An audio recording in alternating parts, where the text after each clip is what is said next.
Yeah. So, guys, there's a bit of a chaos in the heavyweight division of the UFC. Recently, we saw an interim champion crowned in Cyril Gane after he beautifully defeated and outclassed Derek Lewis. But the thing is, Francis Ngannou, the champion in that division, the champion has been having a bit of trouble with negotiations with the UFC. What a lot of people don't know is that Ngannou only has one match left on his UFC contract, which is going to be the last one, which is going to be the title fight against Cyril Gane. And that makes him be like on the A side of a negotiation table.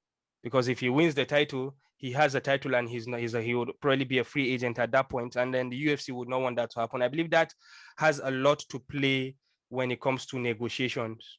And one thing, rumors out there or reports out there is that Ngannou wanted something added in his UFC contract, in his new contract, which is he wants to be allowed to go and box professionally.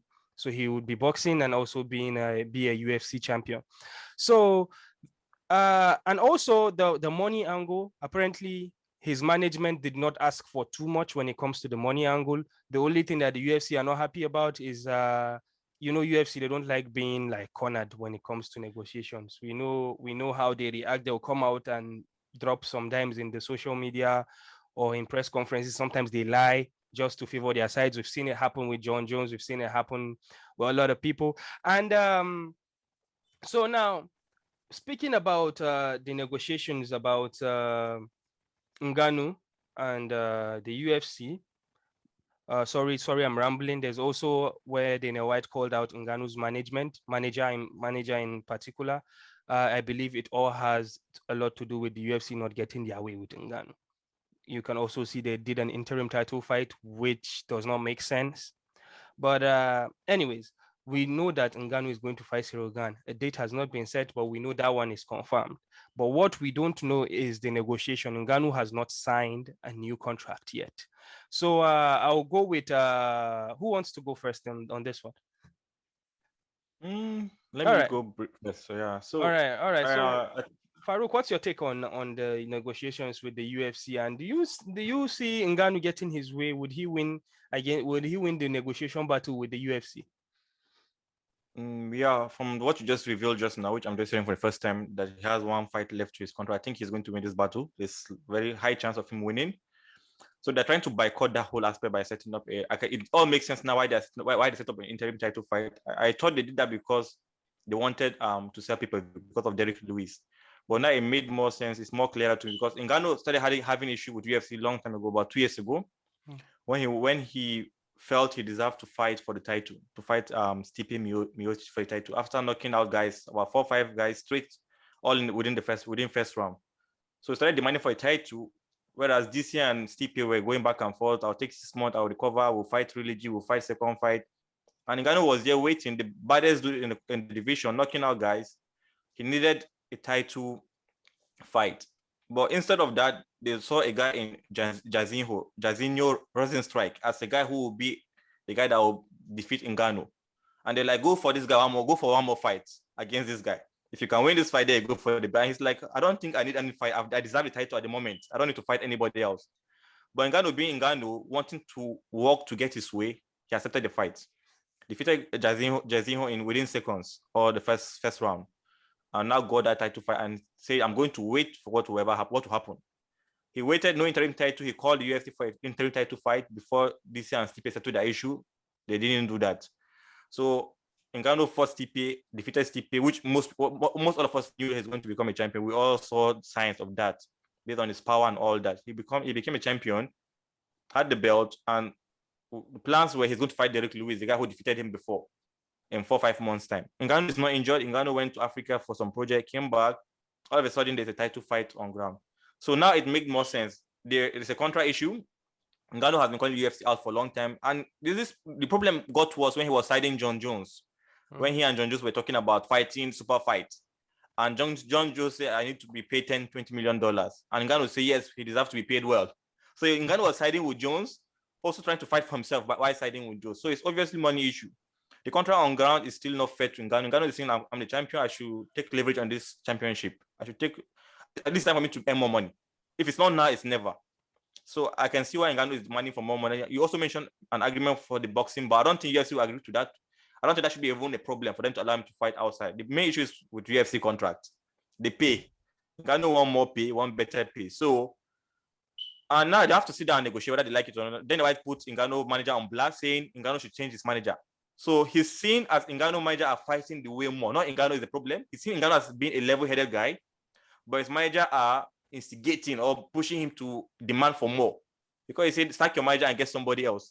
So I think they will find a way of resolving this issue. But I think Ngannou will win the battle because if it's one fight left, I don't see Ngannou losing to Cyril, which may be possible. But if you win that fight, he's not the champion going with the belt. That one a different topic. No reach there first.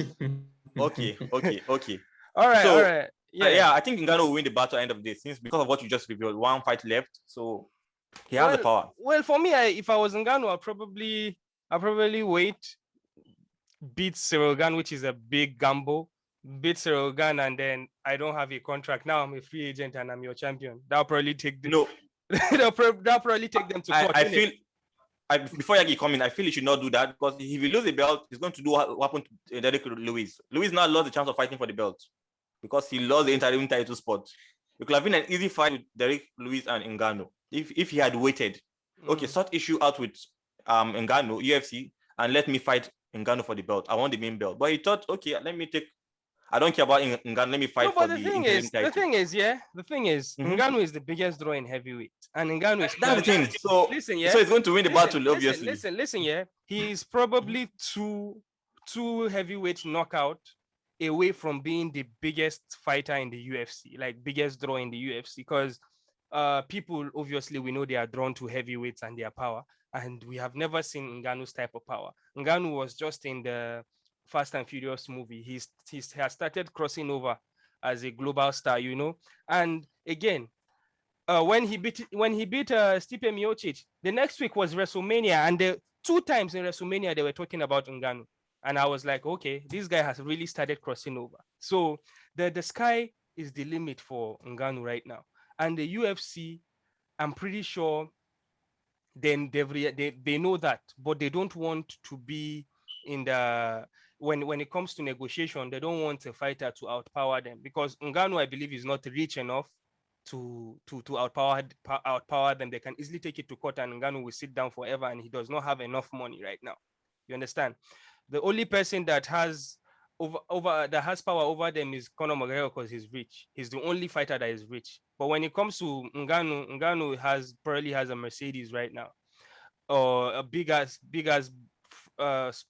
Dubai super sport car, but his account balance is probably $2 million. But so that means that he needs to continue fighting. You understand? Yeah. So he does not have enough time to be frozen out by the UFC. So I believe that's where their own negotiation power is. So, but from what you just said now, all the points you just laid out now still shows that Ngannou is going to still win the battle. He's a big star.